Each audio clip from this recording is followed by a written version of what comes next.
Good evening, everybody. It is May 17th, 2020. My name is Ronald Joseph Lin, and you are now watching Real Talk with Ronnie.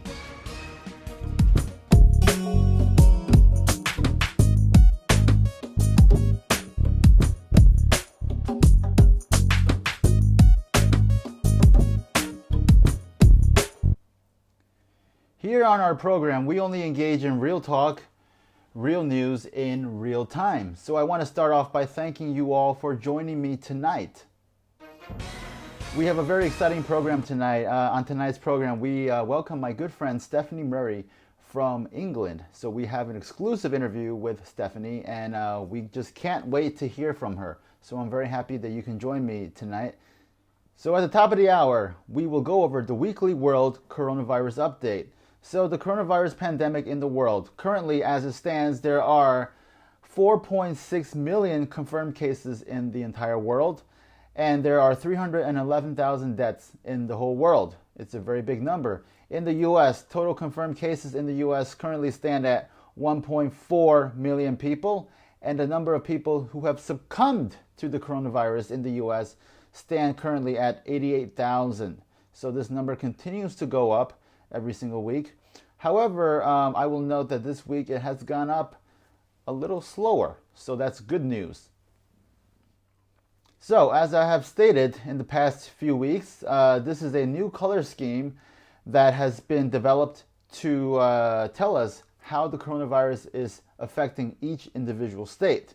And as I mentioned, the states that are in bright red have over 15,000 people with this virus, right? So from our week-on-week total and our week-on-week comparison of this map, it seems that this hasn't really changed too much. If we look at the map from this week, right, the number of states that have become bright red have stayed relatively the same. I believe the one state that has become bright red that wasn't bright red from last week was Colorado. But beyond that, it seems like the situation in the U.S. has started to maybe level off a little bit. And I say that with a grain of salt, and I say that very carefully, okay? So let's hope that this situation continues to get better in the U.S. day by day. All right, so at this point, we will go to our exclusive interview. So my exclusive interview this week was with Stephanie Murray. She's a good friend of mine from the UK.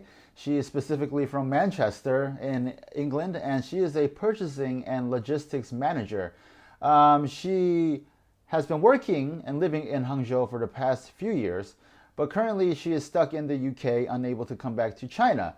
So that's why I had the chance to talk to her on Zoom, and we were very happy that she had the opportunity and the chance to catch up with us. So I present to you the first part of my interview with Steph. The second part will come later in the show. So enjoy.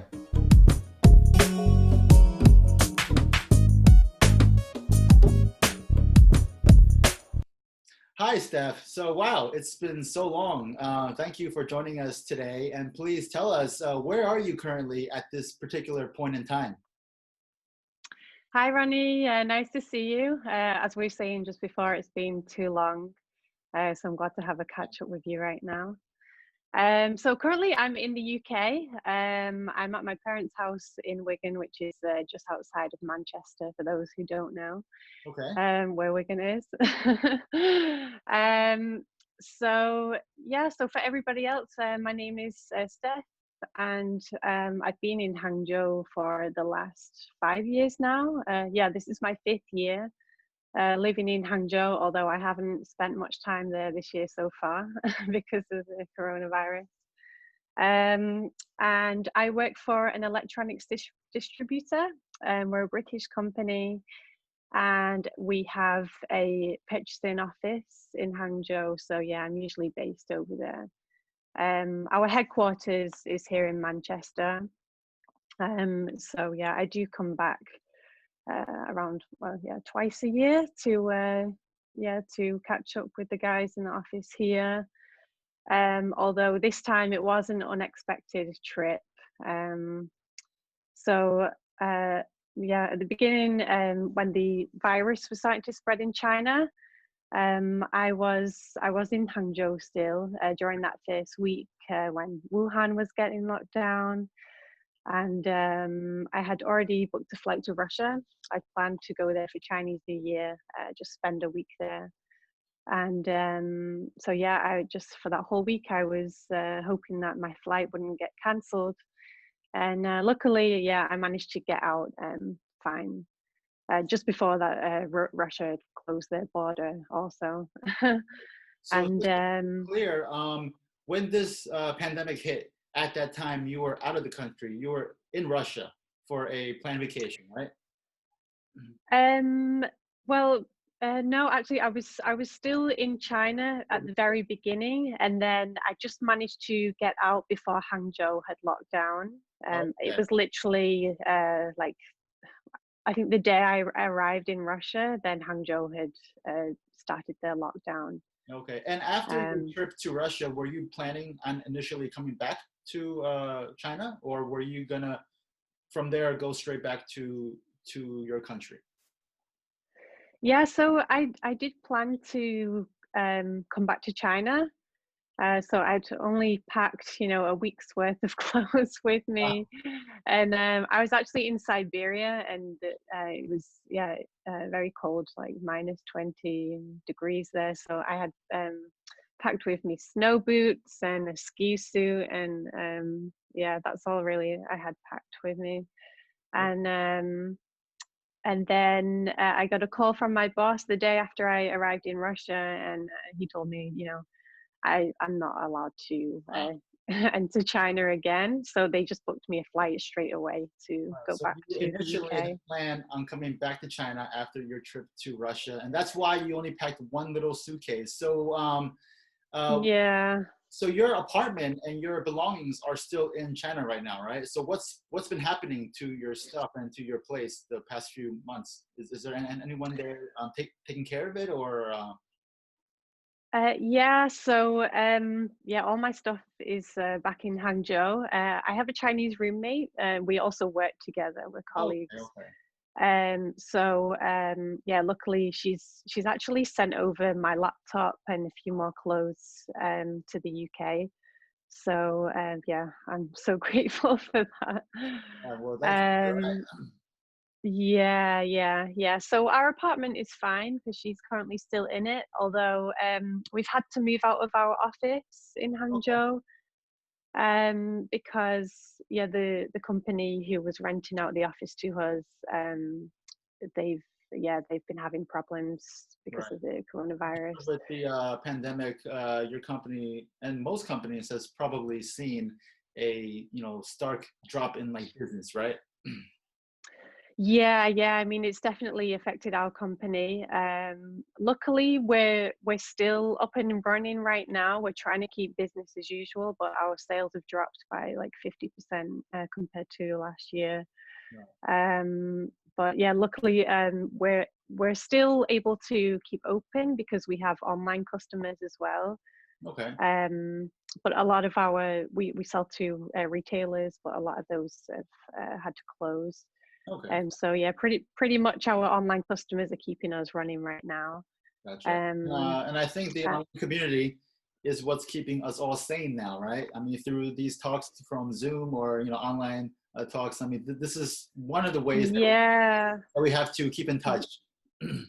yeah, yeah, definitely.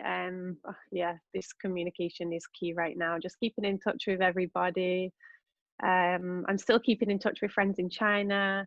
That's great. Just yeah, yeah. Just also trying to find out, well, keep updated about how the situation is over there as well. And that Um, brings uh, me to my next question. So currently, yeah, I think you mentioned to me prior that you are currently on furlough, right? yeah, For all yeah. the viewers who may not know what that means, can you give us a brief description on what it means to exactly be on furlough? Yeah, so furlough is a government scheme, and it was introduced to help out the companies in the UK, like during the pandemic. So basically, the company can decide which of their employees go on furlough, and it means that if you're put on furlough, you're not you're not allowed to work, but you still receive 80% of your pay. Okay, so to And be it's clear, while you are on furlough, you cannot go to work, but you are still eligible to receive 80% of your pay. So that's actually a yeah, pretty yeah. deal, right? That's actually, pretty good. You don't have to go to work, but yet you still get paid. Yeah, that's it. So, we could be in a lot worse of a situation right now. So being on But furlough, does that yeah. affect your your sick days and your time off days, vacation days? Does that have any sort of effect or no? Um, well, I think that really depends on the company. I know our company have asked us if we have any holidays booked. So, for example, if I had already had holidays booked for May, then to keep them booked as May and use them. Okay. So yeah, they've asked us to do that. But I'm not sure about what other Yeah, companies are so did doing. you Uh, personally have any holidays booked for May or no? No, I didn't. So yeah, a lot of because of my job, I do a lot of traveling, and I don't actually have a lot of time off usually. So if I do book any holidays, it's literally like the week before, and then yeah, I'm pretty last minute for that. Okay. So Steph, so I guess this coronavirus has also given you maybe a bit of a blessing to be able to stay home and spend some time with your parents and with your family, right? Because prior you were saying that you work too much, you don't have time to kind of sit tight or travel, right? So this is kind of giving you an opportunity to have some bonding time with your family. Yeah, yeah, that's true. I mean, since I've been here, I've had my first Easter in the UK Wow. for like That's 5 years. Yeah. And so that was nice. And yeah, I mean, I never get to spend this much time with my family, so it's yeah, it's good Yeah. So to it could catch be up a with blessing in everybody. disguise, right? Yeah, that's right. Yeah. Okay. So Um, no, sorry. Go ahead. yeah. But yeah, I mean, although I am quite used to having my own space, so I will be looking forward to heading back to Hangzhou as soon as I can. And at this point, has your company made any sort of indication as to when they might send you back to Hangzhou? Well, it'll literally be just as soon as the Chinese border opens again. Oh, I think a lot of people outside of China are kind of we're all in the same position who are usually living in China. right. We're all just waiting for the border to open again. I've heard that they're looking at June for people working in trade. Okay. Uh, yeah, so I'm hoping for them, but we'll see. So, how has the coronavirus personally affected you and your family?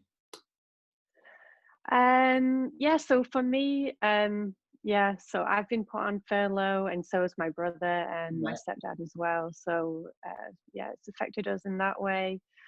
Um, but I don't know. I think other than that, we're pretty good here. P- uh, yeah, I mean, we're currently at the peak right now in the UK of the number of cases and the number of deaths. But everyone's kind of staying inside, and uh, yeah, everyone's kind of doing as they're told. Well, that's good to hear because in the U.S. the situation is. Okay, so at this point, let's go on to our weekly top news update. So, top news number one: rare blue neon waves attract crowds to California beaches despite stay-at-home orders. So as we know, the governor of California, Gavin Newsom, has instituted a bunch of stay-at-home orders, right? But despite these orders, a neon light show in the waters along beaches in Southern California is attracting large crowds at night to see this rare phenomenon. Okay, so despite the stay-at-home orders, people are still going to see this phenomenon. So since late April, beaches in the region have been treated to stunning bioluminescent waves along the coastline from the San Diego area to the north of Los Angeles.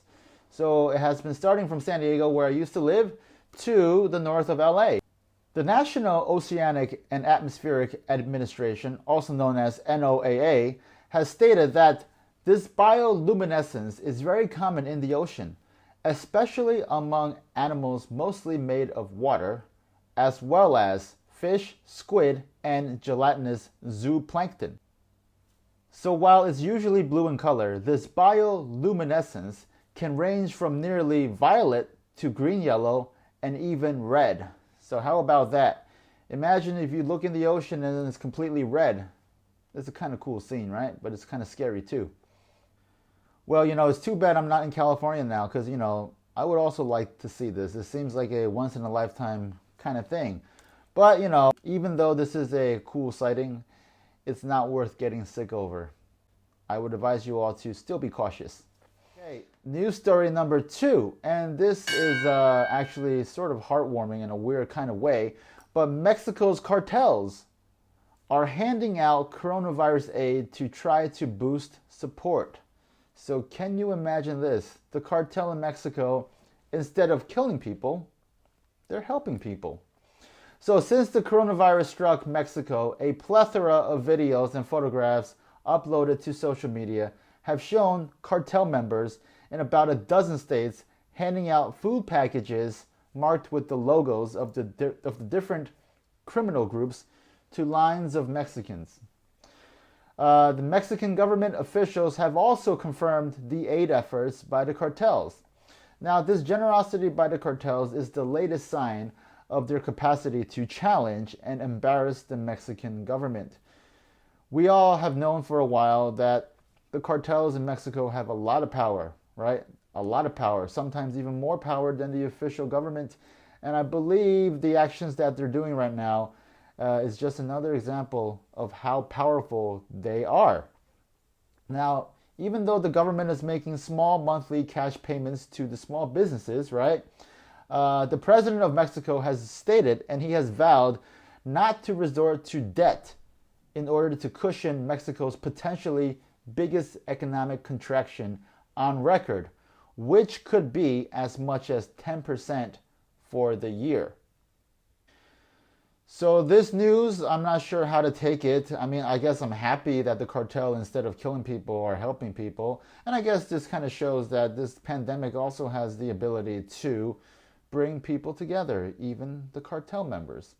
So the silver lining is that the cartel is, instead of killing people, helping people. So let's just hope that this trend will continue and maybe even stay permanent. Okay, news story number 3. This is a bit troubling news, but let's hope nothing comes of this, okay? So Wuhan is slated to test all 11 million residents for coronavirus after a fresh outbreak. So Wuhan will test all 11 million people within the next 10 days after a new outbreak was reported over the weekend, according to state media report. The new cluster of at least 6 cases is the first to be reported in Wuhan since the city emerged from an 11-week lockdown on April 8th, stoking concerns over a possible second wave of COVID-19. It's also interesting to note that these 6 cases all happened in the same residential compound. Now, each district is tasked with coming up with a plan by Tuesday for what the order calls the 10-day battle. The elderly and more densely populated regions are to be given testing priority. So this whole thing began after an 89-year-old man was confirmed positive on Saturday. His wife and 4 others who live near them also tested positive but remain asymptomatic. So, this is a huge feat to test 11 million residents in 10 days. That's over 1 million every single day for the next 10 days. However, if any country can embark and succeed in such a monumental task, I believe China can do it. China has the manpower and the resolve to do these kind of things when they need to. We've all heard of the story of how China built a hospital in, I believe, a week. So, if any country can do this type of monumental task, I believe China can do it. And let's hope that after they test all 11 million people, it will not yield to a second outbreak. Okay, so let's keep our fingers crossed And let's hope that these 6 new cases were just an isolated incident and that this coronavirus will not spring up again. Okay? Okay, so now news story number 4. New Zealand Prime Minister Jacinda Ardern was turned away from a cafe due to coronavirus capacity. So a cafe named Olive, located in Wellington, which is the capital of the country, refused to seat New Zealand Prime Minister Jacinda Ardern and her fiance Clark Gayford for Saturday brunch because if it had, it would have violated the country's coronavirus social distancing measures.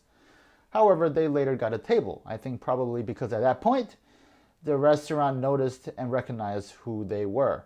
So Ardern had eased New Zealand's lockdown rules on Thursday, including the reopening of restaurants, but social distancing guidelines were still in place, which require groups to stay 3 feet apart.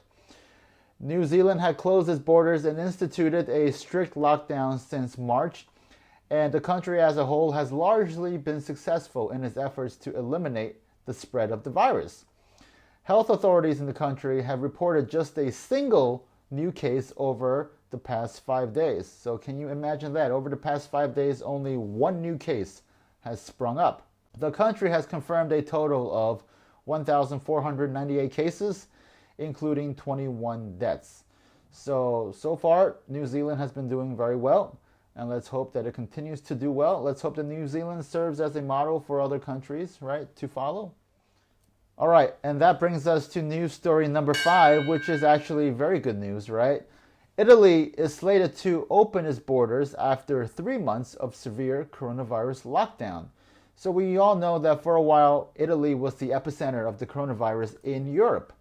Now, Italy will reopen its borders next month, the government has announced.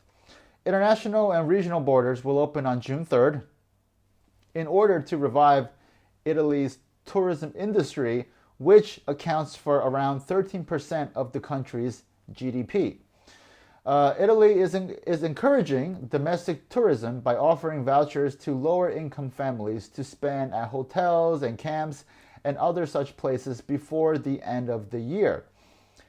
However, even though Italy is opening its borders, some of its neighboring countries are not so thrilled. Germany has instructed its citizens to not travel abroad until at least June 15th, and I believe France has issued similar warnings. Eurostat has showed that French overnight stays in Italy was at 14 million last year, Germany was at 13.6 million, and Italians themselves were at 13.5, whereas Spaniards were the group of Europeans that spent the most time in Italy last year. Spaniards spent 14.6 million overnight stays in Italy last year, making them the largest group in Europe to stay in Italy. On Saturday, Italy added 789 new cases, bringing its total to 223,885. There were also 242 new deaths, raising the total to 31,610 people who have succumbed to the coronavirus in Italy.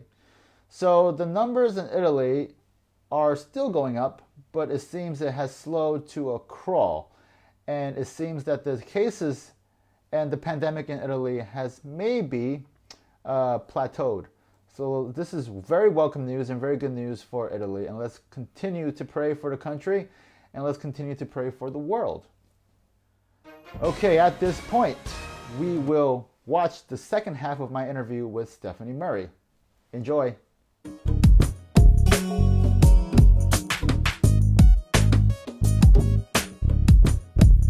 Side and everyone's kind of doing as they're told. Well, that's good to hear, because in the U.S. the situation is not as good, right?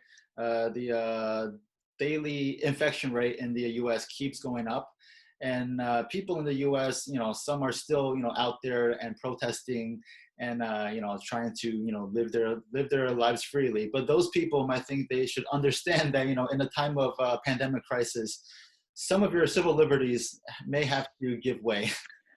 Yeah, no, I think they really have to make exceptions. I mean, I can't believe that people are even protesting during a pandemic, but Well, anyway. can I ask you? So when Boris Johnson, because the Prime Minister of your country, he was Yeah. admitted to the ICU because of this pandemic. So when your country, when the people of your country heard that, oh my gosh, our Prime Minister is in the ICU because of this virus, did it finally hit? Did it hit home that, oh my gosh, this is real? It did, and I think it also hit home for Boris himself, and it also made him realise how important the NHS is for the UK. So before the Conservative Party, they weren't always putting, the NHS wasn't a priority for them. So I think now that like Boris has, he's been through it himself. Right.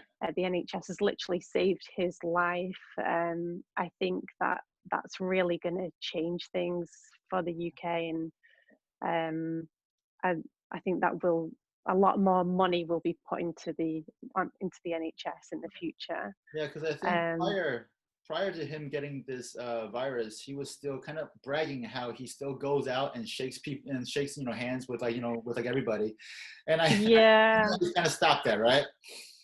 yeah, definitely. Yeah, I think it was a big wake up call for him and for everybody else.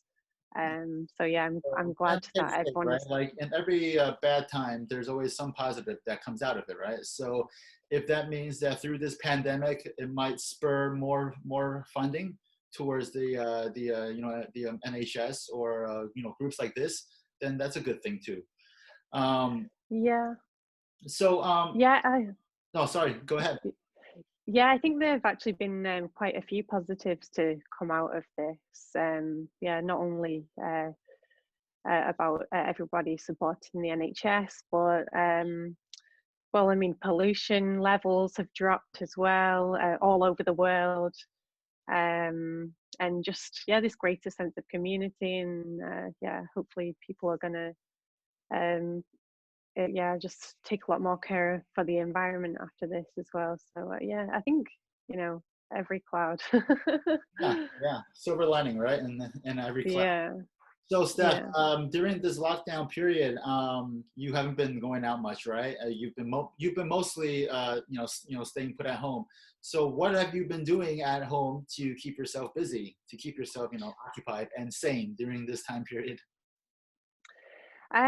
So yeah, I've just still been trying to contact a lot of friends. Yeah, friends all over the world. Been trying to do a lot of as much exercise as I can. I usually go to the gym quite regularly, so when the gym closed, that was a big that was a struggle Right. for me. Have, um, have you been working out at home, or do you have any stuff that you can work with, like at home, in terms of trying to keep fit? well, I was trying to get hold of gym equipment for weeks, but it's all sold out. So instead, I've had to improvise. I've been using like cans of food as weights, Oh, and really?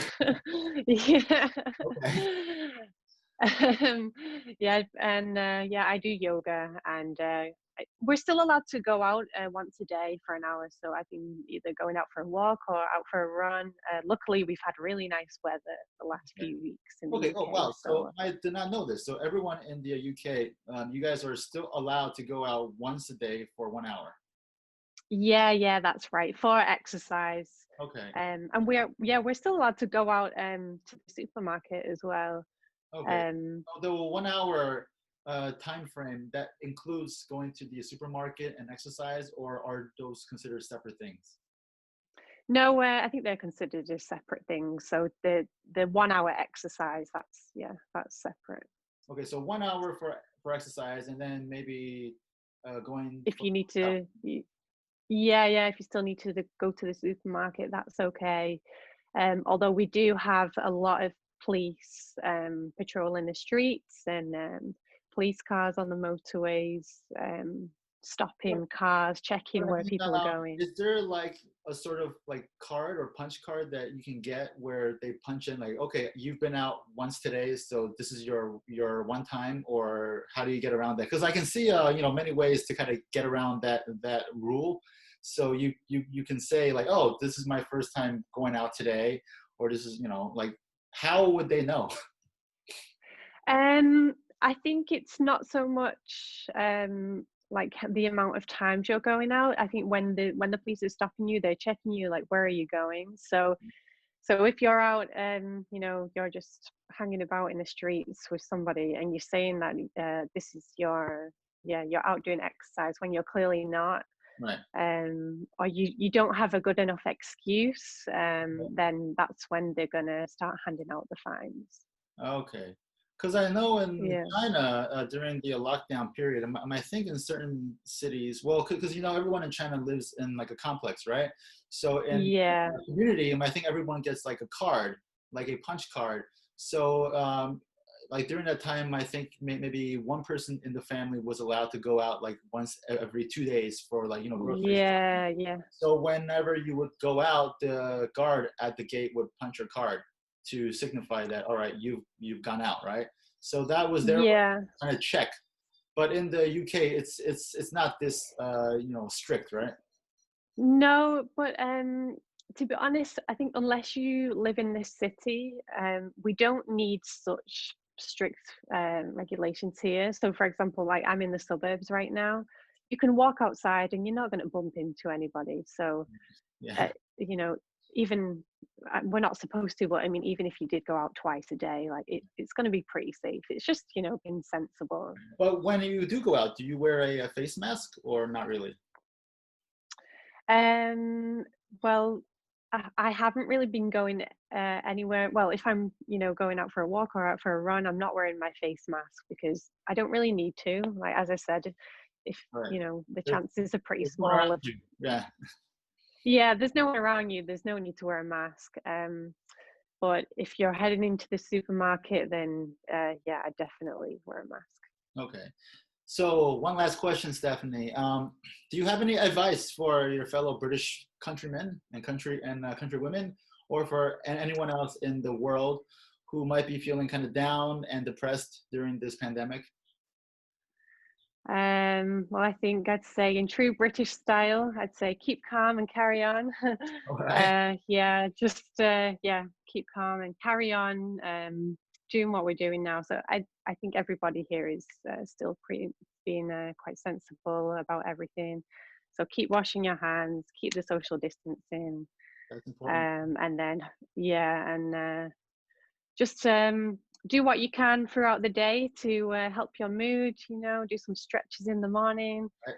and keep in contact with family and friends. And then, yeah, hopefully we'll all be on the other side of this in a few months' time. Then later, right? Okay. So, well, thank Yeah. you, Steph, for taking the time to talk to us today. I know that right now you do work at home from time to time, right? So I think Yeah. right Yeah. now this conversation is taking place during your work period. So I really appreciate the fact that you're able to give us a few moments of Yeah. your busy schedule to share with us the No situation problem. now in the UK. And Steph, I hope to see you very soon. All right. Yes, for sure. We'll catch up as soon as I get back to Hangzhou. Okay. Thank you, Steph, and All right. have a great day. Yeah. Keep safe, okay? Yeah, you too. Lovely talking to you. Okay, thank you. Bye-bye. Bye. Bye. Bye. Okay, ladies and gentlemen, and that is the conclusion of our second half interview with Stephanie. We want to thank Stephanie once again for joining us. She is a very busy young lady, and we are very grateful that she was able to take some time out of her work and, join us and share with us her thoughts and the situation right now in the UK. Okay, and that just about wraps up our show for today. I want to thank everyone at home for watching us today. And remember, if you have any news stories that you think you would like to share, or if you think you would be the subject of an interesting interview, don't hesitate to contact me at the above code.